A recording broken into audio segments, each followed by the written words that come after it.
¿Qué tal? Bienvenidos a todos. Mi nombre es Pablo Giraudo. Una vez más estamos avanzando en esta materia llamada Introducción a la Psicología dentro del deporte. Estamos en la clase número 9, así que vamos a retomar. Recordemos que la última fue una clase en vivo, eh, y tenemos que retomar temas que nos quedaron pendientes y que son sumamente importantes avanzar porque no nos quedan muchas clases. Recién pensaba que nos quedan solamente 4 clases para culminar esta materia en esta licencia, lo cual vamos a acelerar un poco en tema de contenidos. Seguramente que de las próximas clases haremos algún en vivo como para hacer un balance final, pero es importante de que ya todos ustedes vayan, bueno, repasando las clases anteriores, el que no, el que se saltó alguna clase, poder avanzar en esa clase también, para llegar a la clase número 12, que sería la última, ya para preparar un trabajo práctico, que es importante que vayan revisando y tomando nota de lo hablado, también realizando por ahí un poco esos trabajos que yo he pasado.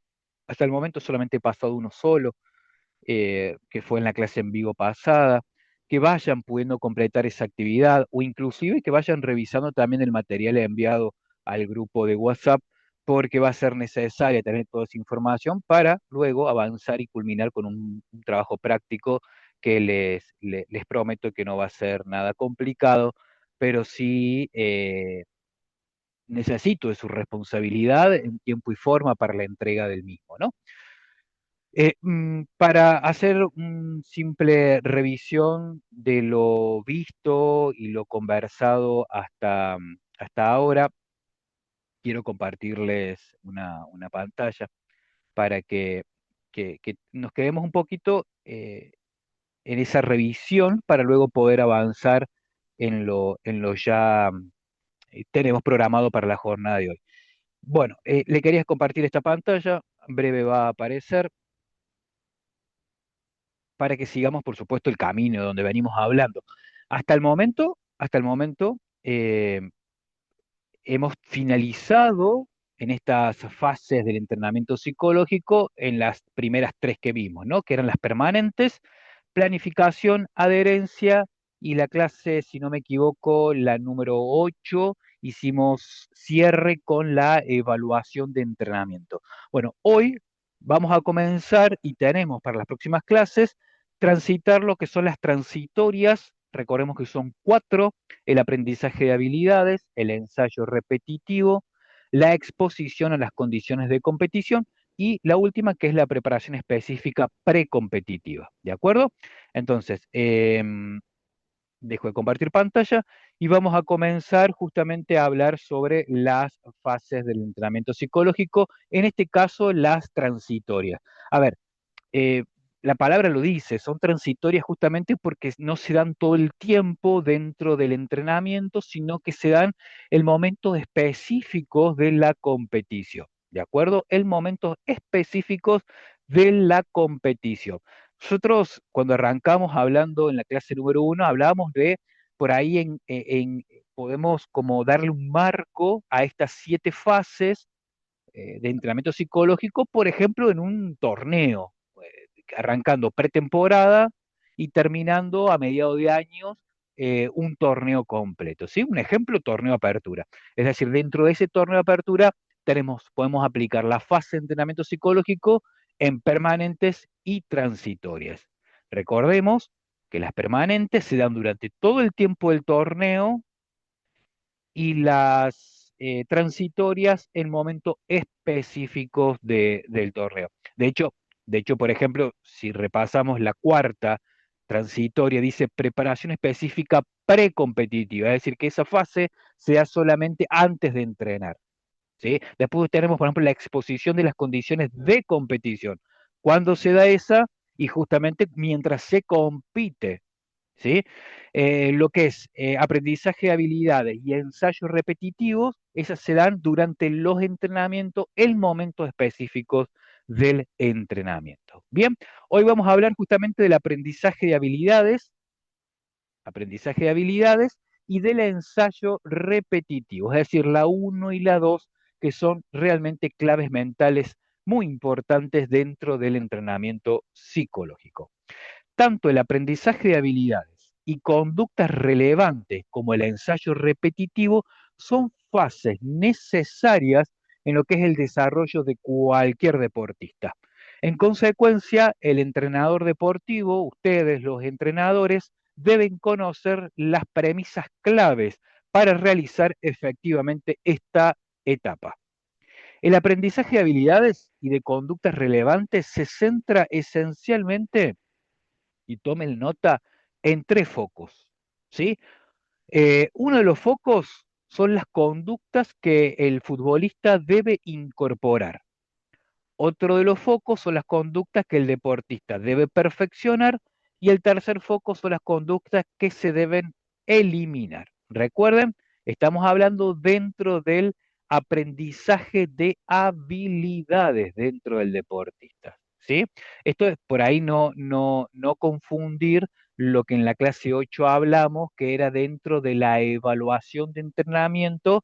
Recuerden que en la clase número 8 que fue en vivo, em, em, hablamos y yo pasé un PDF al grupo de WhatsApp donde teníamos un cuadrante con cuatro espacios que venían en relación a la evaluación de entrenamiento, ¿sí?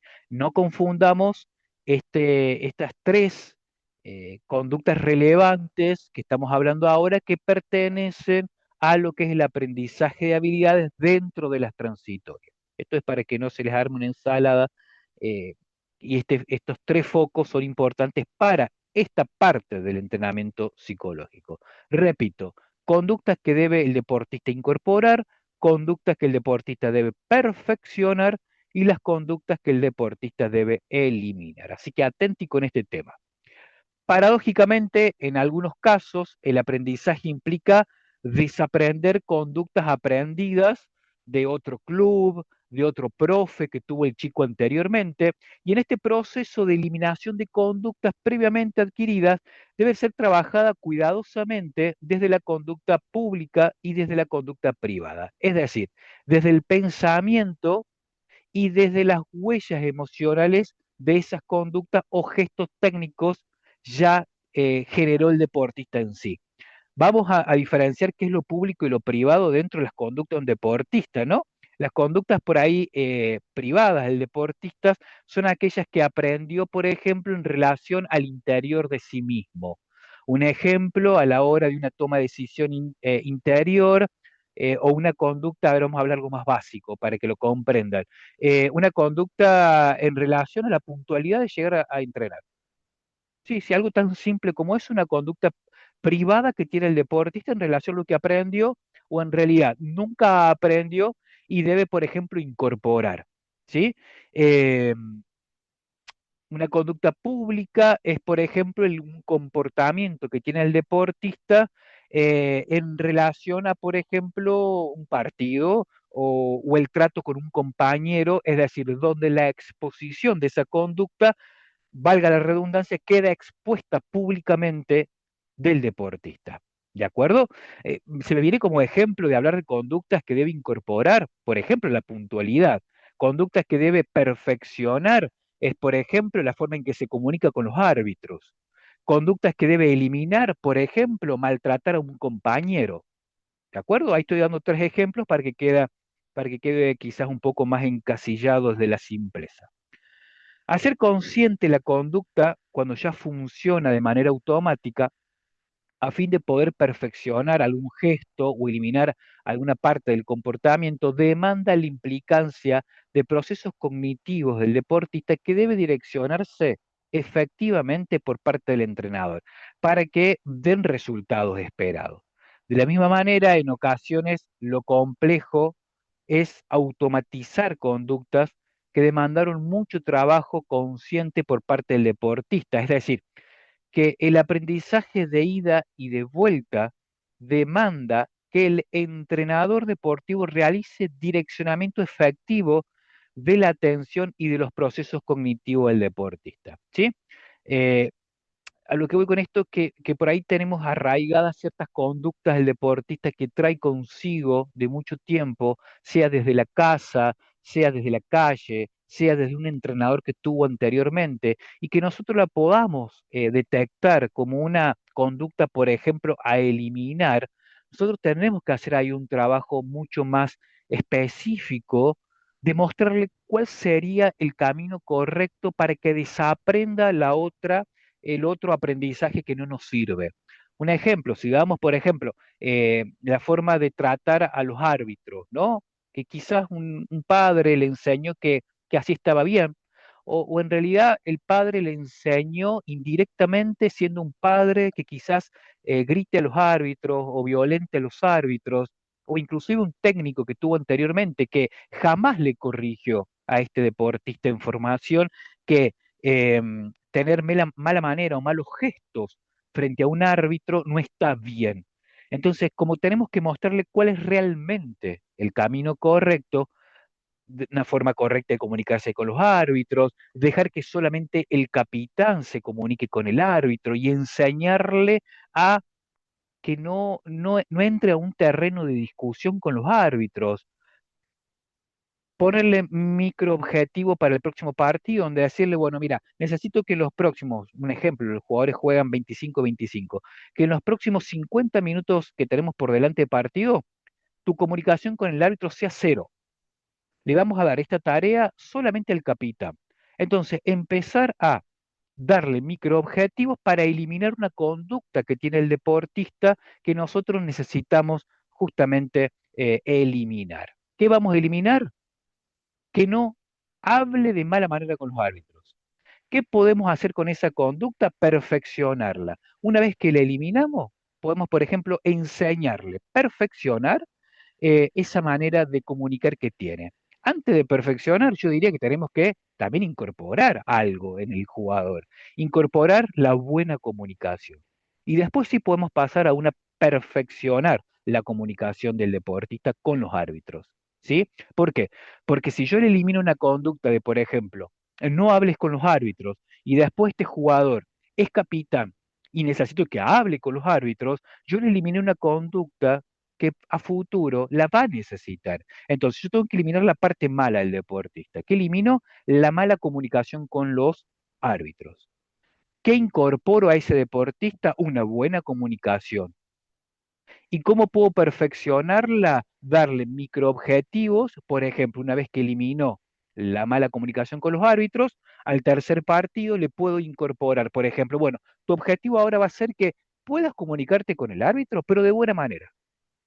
¿Sí? Con respeto, sin gritar, tratándolo de usted, no gesticular de manera voluptuosa o manera exagerada con las manos a la hora de comunicarte con un layman, por ejemplo, para que el árbitro no malinterprete que en realidad a distancia no lo estás maltratando, sino que simplemente te estás comunicando. Es decir, estoy dando un ejemplo en una conducta puntual, que es la comunicación con los árbitros de un deportista. Si nosotros hacemos, ¿recuerdan cuando yo hablaba de la importancia de crear una ficha conductual de los deportistas cuando estamos conociéndolos? Bueno, por ejemplo, si nosotros tenemos que hablar de esta ficha, podemos incorporar en esta ficha estas habilidades que yo puedo trabajar con los deportistas, conductas a eliminar, conductas a perfeccionar y conductas a incorporar. Bien, continuamos con este tema. Hacer conscientes las conductas cuando ya funcionan de manera automática a fin de poder perfeccionar algún gesto o eliminar alguna parte del comportamiento demanda la implicancia de procesos cognitivos del deportista. Por su parte, el ensayo repetitivo está orientado a consolidar las conductas aprendidas. Recuerden que el ensayo repetitivo es otra de las fases transitorias, ¿sí? El ensayo repetitivo es, la palabra lo dice, ensayar constantemente esta conducta para que el deportista pueda incorporar. Recuerden que dentro del entrenamiento, la repetición de ensayos, la repetición de entrenamientos hacen que el deportista incorpore y perfeccione la enseñanza que nosotros le damos, ¿sí? Entonces, para el ensayo repetitivo, que es la segunda fase del entrenamiento, debe darse tres condiciones y a saber son las siguientes. Para el ensayo repetitivo, uno, que los deportistas dominen las habilidades que se repiten, ¿sí? Que las dominen bien. Dos, que se encuentren en condiciones físicas para realizar el ensayo que uno le exige. Y tres, que su disposición y funcionamiento psicológico sean los apropiados en el deportista. Cuando se reúnen estas condiciones y se llevan adelante el ensayo repetitivo, el objetivo de consolidar la conducta no se logra y por lo contrario se retrasa todos los procesos de incorporación de recursos, ¿sí? Es decir, para yo pasar la fase de ensayo repetitivo, sí o sí como entrenador, debo saber los tres puntos que son fundamentales. Que los deportistas dominen las habilidades a repetir. Si yo le quiero enseñar a saltear a cabecear y el jugador no sabe saltar, claramente lo voy a frustrar.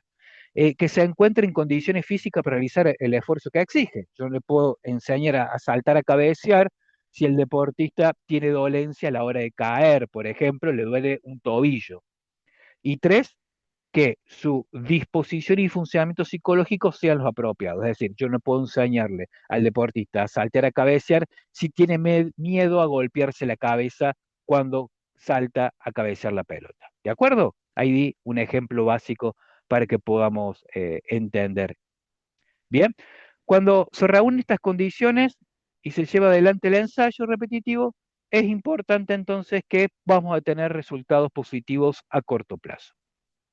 El ensayo repetitivo de habilidades y conductas relevantes es una fase que usualmente suele mirar la motivación de los deportistas, pero que además disminuye considerablemente la adhesión de los deportistas en este momento del proceso de entrenamiento. Es clave que el entrenador tenga la capacidad de presentarle adecuadamente al deportista esta etapa de entrenamiento, mostrar cuáles son las condiciones necesarias para que se lleve a cabo y cómo debe prepararse para enfrentarla. Es una etapa que demanda mucha inversión de energía física y mental y la retroalimentación no es inmediata por parte del entrenador, ¿sí? Eh, Presentar adecuadamente esta etapa es plantear las situaciones, bueno, de interferencias que pueden afectar y mostrar el objetivo y acompañar al deportista en este momento. Bueno, son acciones claves, ¿no? Que se deben desarrollar y que el entrenador deportivo debe incorporar. Eh, Además, el inicio de esta fase ya se sabe o ya sea la fase de aprendizaje o la fase de ensayo repetitivo, es necesario que puedan bien dejarlas explícitas estas habilidades necesarias para incorporar, perfeccionar o eliminar y consolidar al deportista. Es decir, antes de pasar a la fase de ensayo repetitivo, es necesario primero tener claro cuáles son los aprendizajes y habilidades que yo tengo que tener en cuenta con el deportista o con los deportistas, ¿sí? Estas habilidades pueden ser habilidades técnicas, pueden ser habilidades técnicas y de toma de decisiones, habilidades de esfuerzos o habilidades psicológicas. Yo le preguntaría a ustedes, recién hablamos de la forma en que tratan a un árbitro. ¿En cuál de estas cuatro casillas cree que pueden incorporar? ¿En algo técnico? Y no. ¿Una habilidad táctica y de toma de decisiones? No, tampoco encaja ahí. ¿Una habilidad de esfuerzo? No, no, tampoco. ¿Está dentro del cuadro de las habilidades psicológicas? Sí, sí, claro que sí, porque detrás de la forma en que tratan un árbitro, quizás hay una emoción, quizás hay una historia cognitiva, un aprendizaje cognitivo, de una forma de tratos, donde yo tengo que detectar que es ahí donde falla el deportista, ¿sí? Entonces, para saber qué habilidades yo tengo que eh, incorporar, perfeccionar o eliminar, primero tengo que saber qué habilidades o qué cuadro enmarcan esta habilidad. ¿Es técnica? ¿Es de toma de decisiones? ¿Es táctica? ¿Es de esfuerzo? ¿Es psicológica? Cuando yo sepa determinar cuál es la conducta que yo tengo que incorporar, perfeccionar o eliminar al deportista, me es más fácil encuadrar el trabajo con el deportista, ¿sí? Vamos a arrancar con la definición conductual de habilidades que se deben incorporar, perfeccionar eliminar. ¿Sí? Y presten atención a esta parte. La evaluación conductual que oportunamente mencionamos anteriormente proporciona datos determinantes para poder atravesar la fase de aprendizaje de la mejor manera. Es muy importante que los entrenadores le comuniquen al deportista la valoración de sus conductas, así como la definición de las que deben incorporar, perfeccionar e eliminar. ¿Sí? Un ejemplo, hagamos acá un parate. ¿Sí? Estamos arrancando a trabajar con un plantel. Yo ya tengo mi plantilla de 23, 25 jugadores. Yo ya tengo que determinar en una hoja cuáles son las conductas de cada uno de mis deportistas que yo tengo que incorporar, eliminar o perfeccionar. ¿Sí? Dentro de eso, vuelvo a decir, primero tengo que saber si la habilidad que yo tengo que incorporar, perfeccionar o eliminar corresponde a el orden técnico, el orden táctico y toma de decisiones, habilidades de esfuerzo que tienen que ver más con lo físico o habilidades psicológicas que tienen que ver más con lo mental. ¿De acuerdo? Entonces, simple. Hacemos la ficha de un jugador. Tengo mis 25 jugadores, ¿sí?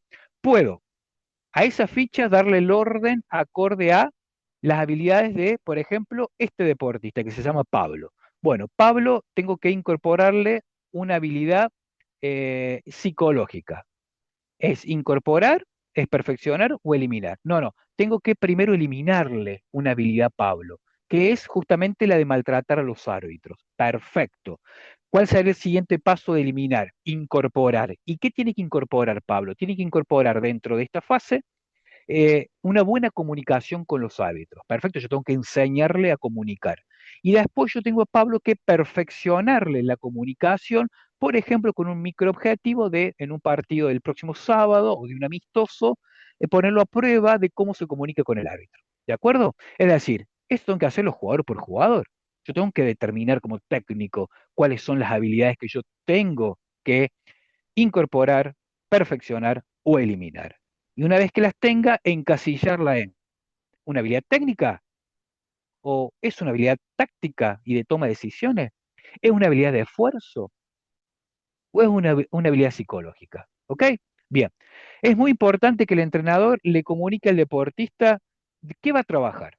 ¿Sí? Muy importante. El trabajo conjunto entrenador y deportista, en este sentido, permiten determinar prioridades y estimar plazos. ¿Sí?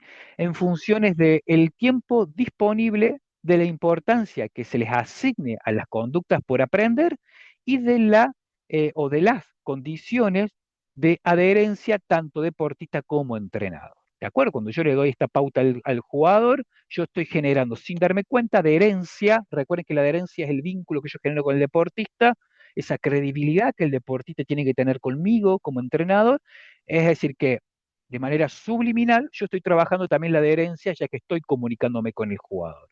Es necesario y es relevante para el deportista y para el entrenador poder contar con una descripción específica de esa conducta que yo tengo que incorporar, que yo tengo que eliminar o que tengo que eh, perfeccionar, optimizar, pongámosle la palabra que ustedes quieran.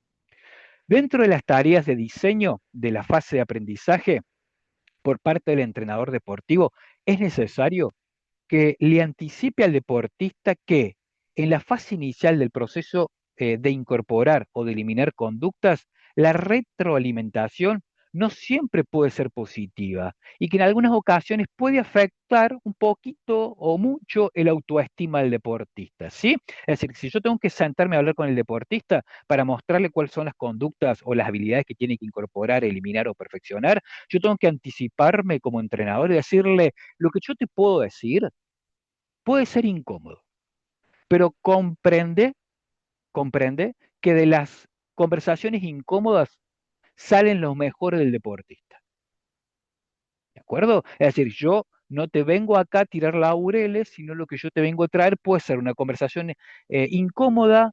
Yo no quiero afectar tu autoestima, pero sí yo necesito que estos puntos los podamos trabajar y mejorar. Yo al deportista, sobre todo si es amateur, y le vengo con este paraguas, yo puedo evitar lastimar al deportista su parte de ego, o en este caso un poco lo que es la autosuficiencia o la autoobservación que el deporte tiene consigo mismo y no lastimarlo, por supuesto, desde ese lugar, ¿sí? Entonces, es importante mantener una comunicación clara con el deportista, una comunicación cuidada, respetuosa, en un tono, a ver, que no quiero decir que sea eh,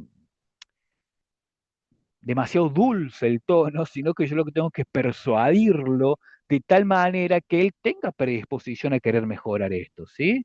Que no haya una resistencia a mejorar una conducta.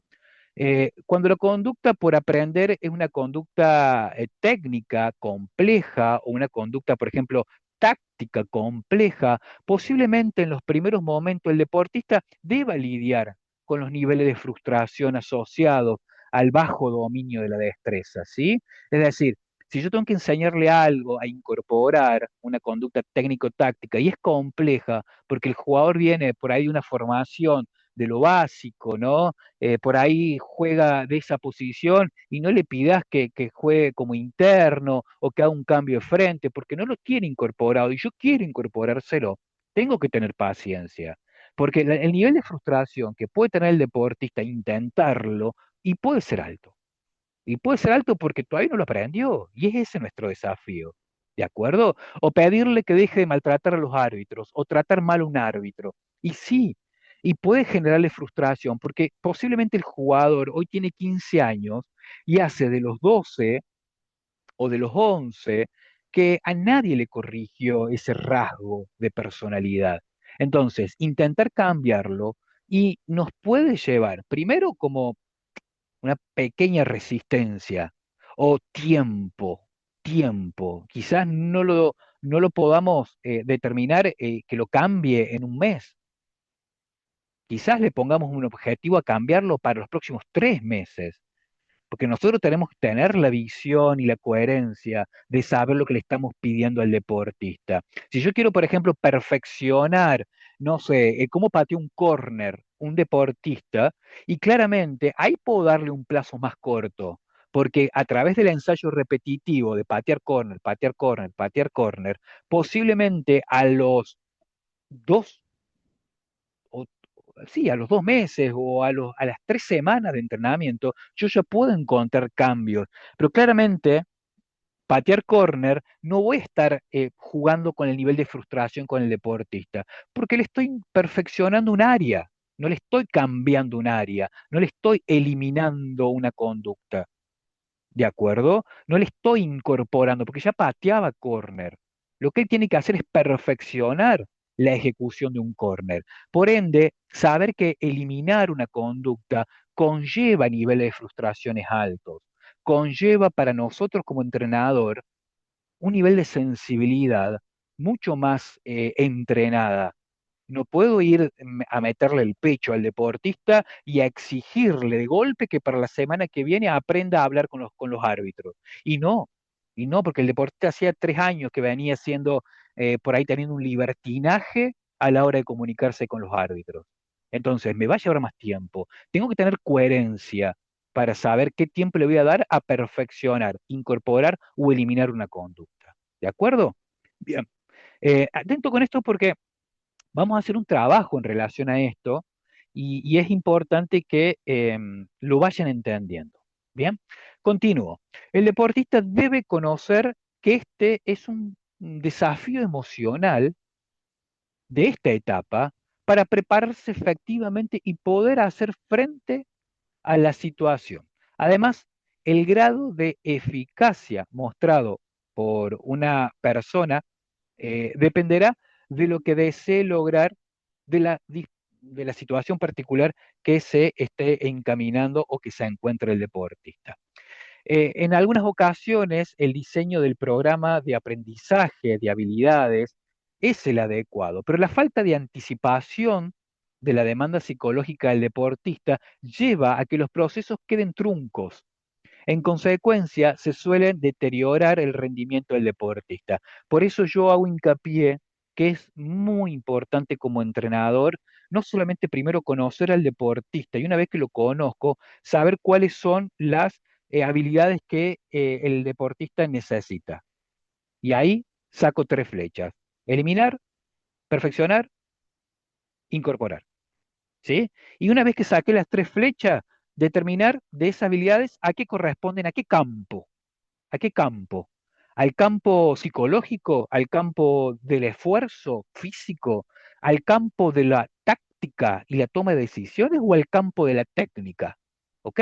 Entonces, para no truncar este proceso, yo vuelvo a decir, no puedo exigirle a un deportista sin antes conocerlo, anticiparle que lo que le voy a pedir puede generarle frustración, de que la conversación que vamos a tener y los pedidos que le voy a hacer como entrenador puede que le incomoden, pero que entienda que no es un problema personal que tengo con él, sino que lo que estoy ayudándolo a incorporar algo, o a eliminar algo, o a perfeccionar algo.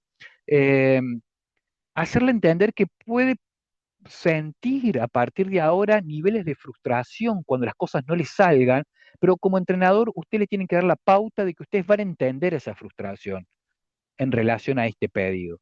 Entonces yo estoy generando ahí un terreno, un campo de trabajo donde el jugador se va a sentir contenido y entendido. Si yo no genero ese campo, yo le exijo como sea bajo presión, al deportista posiblemente o lo frustre o peor de las situaciones, lo termine lastimando de tal manera que puede o dejar el deporte o bajar su rendimiento de manera marcada. Entonces, ojo con la forma de generar contexto con los deportistas, ¿sí? Es un trabajo que hay que nosotros como entrenadores incorporarlo y tener, vuelvo a decir, la habilidad o la destreza para poder trabajar con deportistas. No es simplemente hacer goles, aprender a marcar o generar una formación que funcione o estar primero en la tabla de posiciones. Trabajar con deportistas, trabajar con humanos conlleva la habilidad de poder generar contextos apropiados de trabajo, sea una reunión mano a mano con el deportista, sea un feedback, sea un entrenamiento o sea inclusive un vestuario o un entrenamiento. El deportista debe conocer que este es el desafío emocional de esta etapa para prepararse efectivamente y poder hacer frente a la situación. Además, el grado de eficacia mostrado por una persona dependerá de lo que desee lograr en la situación particular que se encuentre. ¿Sí? En algunas ocasiones el desafío del programa de aprendizaje de habilidades es el adecuado, pero vuelvo a decir, puede y podemos encontrarnos con situaciones donde lastimamos al deportista por no generar contexto de trabajo. La definición de habilidades se deben incorporar, perfeccionar y eliminar es fundamental de la misma manera que el adecuado diseño de programas de aprendizaje, pero es vital agregar un espacio de valoración conjunta entre el deportista y ustedes, los entrenadores, acerca del proceso de entrenamiento para realizar ajustes que sean necesarios en un programa de aprendizaje y para poder mantener o fijar nuevas prioridades. Mm, ¿Qué es esto? Es poder tener estas reuniones con los deportistas para ir haciendo valoración.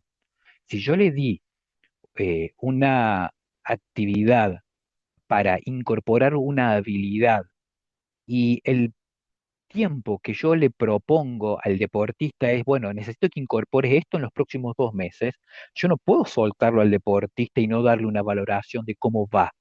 Y recién volver a juntarme con él dentro de 2 meses para ver si le incorporó o no le incorporó, eliminó o eliminó, o perfeccionó o no perfeccionó. Y no, no, es necesario en estos espacios de valoración hacer reuniones de feedback o retroalimentación. Y es necesario que formen parte de la cultura el entrenador. El entrenador tiene que tener espacios de feedback con los deportistas, sobre todo cuando le estamos planteando nueva incorporación de habilidades, nueva eliminación de habilidades o nuevo perfeccionamiento de habilidades. ¿Sí? Por eso al momento de decidir la implementación de un programa de aprendizaje de habilidades, hay que asegurarse de contar con el tiempo disponible necesario para la incorporación de habilidades en cuestión, ¿sí? En la actualidad los calendarios competitivos son bastante exigentes. Entrenan 3 veces por semana, juegan los sábados y a veces hay un feriado, también te meten una fecha. Ni hablar si estuvieras trabajando en un club que tiene, por ejemplo, un torneo intermedio como un regional o alguna copa particular, y hay viajes de por medio, y sí, los tiempos se achican. Por eso el manejo de los tiempos de los entrenadores, de calendario, el manejo de esos espacios, tienen que ser recursos todo el tiempo. Los entrenadores tienen que aprender a gestionar los tiempos, porque no es lo mismo gestionar los tiempos personales en tu casa, camino al club, en la empresa donde trabajas, que cuando estás en proceso de formación y trabajando con planteles, donde también tenés los tiempos de 25 chicos, 25 familias distintas.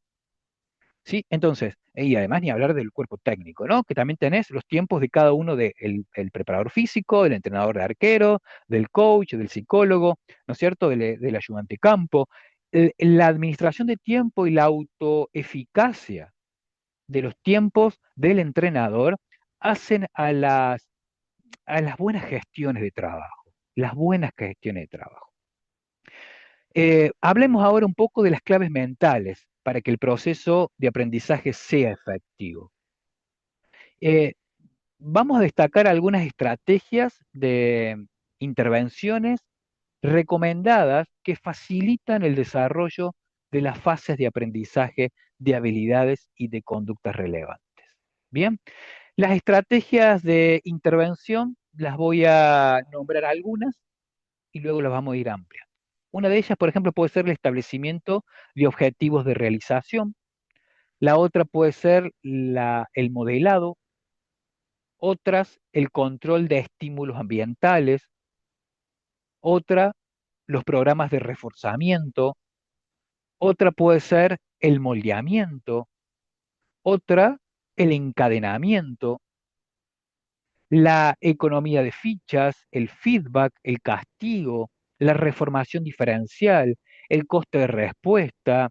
Después hay otra que se llama la conducta verbal del entrenador, las preguntas y lo que son los recordatorios sobre conductas barra objetivos, la autoinstrucción, el ensayo de conductas de imaginación. Bueno, esas son algunas estrategias de intervención que se pueden usar.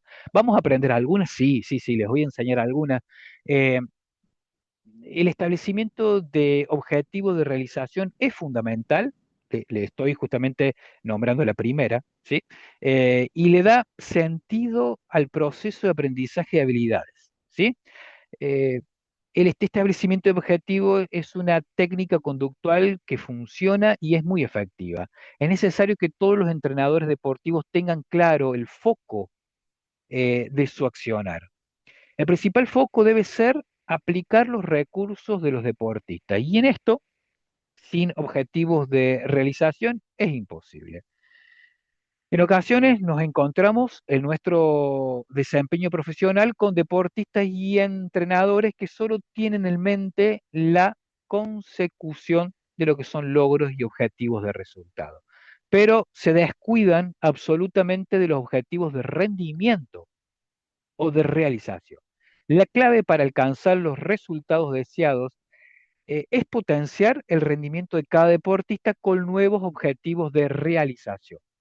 ¿Sí? El, mm, el modelado implica que el entrenador utiliza a un deportista significativo, relevante y destacado que ejecute la técnica a incorporar o que tenemos que mejorar, que lo ejecute muy bien, ¿sí? El modelado, la palabra lo dice, usar de modelo a un deportista para que los demás puedan aprender a incorporar, ¿sí? El modelado favorece a la adherencia y también a la participación activa de los deportistas en el proceso de aprendizaje y de habilidades y también, por supuesto, en cuanto a la eliminación de conductas no deseadas. El modelado a veces, y yo creo que cuando nosotros tenemos ejemplos de que en la primaria, por ahí algunas maestras usaban de ejemplo a algún alumno, y por ahí a los demás le daba como cierta como envidia o bronca, decía, ¿por qué siempre le elige este para pasar al frente y para resolver un problema matemático? ¿Sí? El modelado, que es en realidad una herramienta vieja, o sea, que tiene ya tiempo de aplicación en la educación, eh, y a veces el modelado también, por ejemplo, vamos a hablar de ejemplos de la primaria, secundaria, ¿no? Elegir a- se usaba en una época de que usaban siempre el mismo alumno para ir a buscar cosas a la dirección, para borrar el pizarrón, para izar la bandera. Usaban el modelado como para decir de cierta manera, inspírate en este, porque este, mira, tiene estos premios, por ejemplo, no sé, irse un rato del aula a buscar tizas a la dirección, y ese era un premio, porque de cierta manera te ibas de tu lugar, de la silla, caminabas por los pasillos, te sentías importante, te hacía bien ser el modelo, entre comillas, para este modelado del aula. Bueno, esto favorecía la adhesión porque este alumno generaba un vínculo con la maestra, con el maestro, y al mismo tiempo le daba un poder, le daba como un sentirse importante frente a los demás. Bueno, estas conductas que nosotros necesitamos incorporar frente al plantel, podemos utilizar un modelado, ¿no? A veces siempre caemos en el capitán, ¿no? El capitán, por ejemplo, no patea córner. Y yo tengo que incorporar a ciertos deportistas, perfeccionar el pateado de los córner. Bueno, podemos buscar un deportista que patee bien los córner. Inclusive puede ser un deportista de otra categoría, no de ese plantel. Y usar el modelado para que los demás deportistas observen cómo se para, cómo arquea el cuerpo, cómo le pega la pelota, cómo observa dónde quiere patear la pelota, la lectura de cómo los compañeros están en el área parados para la búsqueda de que sea efectivo ese córner, a qué altura patea la pelota, con qué fuerza patea la pelota. El modelado termina siendo una herramienta funcional, ¿sí? Innecesaria. Otra es el feedback, que puede ser descriptivo o de valoración. El feedback, el valorativo, evalúa cómo el deportista está ejecutando la destreza y con qué nivel de acierto, mientras que el descriptivo se refiere a cómo debe realizar la conducta. En un detalle de indicaciones encadenadas, usualmente en las reuniones de feedback se utilizan con frecuencia ambas devoluciones de manera combinada, es decir, cómo se debe hacer y cómo se está realizando. Esta estrategia debe incluirse como parte de la cultura de equipo, ¿sí? Donde las reuniones de evaluación de rendimiento y de resultados sean permanentes y se valoren como una oportunidad más de aprendizaje y también de crecimiento. Otra de las herramientas es el moldeamiento, no es el modelado, el moldeamiento, que esta la vamos a dejar ya para la próxima clase. Vuelvo a decir, es importante conocer al deportista y poder generar esta forma de trabajo para poder incorporar, perfeccionar o eliminar eh, conductas, ¿sí? Del deportista. Entonces, este tema es muy importante porque lo vamos a encadenar con el trabajo práctico que tenemos que realizar y que se lo vamos a empezar a presentar a partir de la clase que viene, ¿sí? A partir de la clase que viene, para que usemos la clase número 10 para ampliar sobre estos temas y sobre todo para avanzar en lo que son las fases de entrenamiento psicológico transitorias. Hoy hablamos del aprendizaje de habilidades y el ensayo repetitivo. Nos queda la exposición en condiciones de competición y la preparación específica precompetitiva, pero eso la vamos a dejar para la clase 10 y la clase 11. La clase número 12 vamos a usarla para hacer un vivo o podemos cambiar si la vamos a hacer un vivo y la 12 cerramos, pero bueno, vamos a ver cómo hacemos las últimas dos clases para hablar sobre el trabajo práctico, pero quiero que entiendan que el trabajo práctico va a estar y va a tener un trabajo específico sobre este tema, ¿sí? Conductas a incorporar, perfeccionar, eliminar de los deportistas, a armarlo dentro del marco de las habilidades técnicas o tácticas o de esfuerzo o habilidades psicológicas y barra o hablar sobre la cultura de equipo, que fue una de las primeras clases que tuvimos. ¿De acuerdo? Esta pauta se la doy para que vayan ya entendiendo hacia dónde va a ir el trabajo práctico para probar esta materia y para que esta licencia salga como pan caliente del horno y que acá, los que están acá presentes escuchándome, sean a futuro, no muy lejanos, grandes técnicos que caminen, que transiten la liga independiente o la liga que sueñen estar, lo hagan realmente con el nivel alto y con el nivel de mayor recursos frente a sus planteles. Insisto, perdón por esto que lo vengo diciendo hace rato, que la cámara mía o la luz que tengo en este espacio no es la adecuada, pero más allá de la imagen, que no es la más linda, lo más importante es el contenido y el aprendizaje que no se ve, sino que se siente.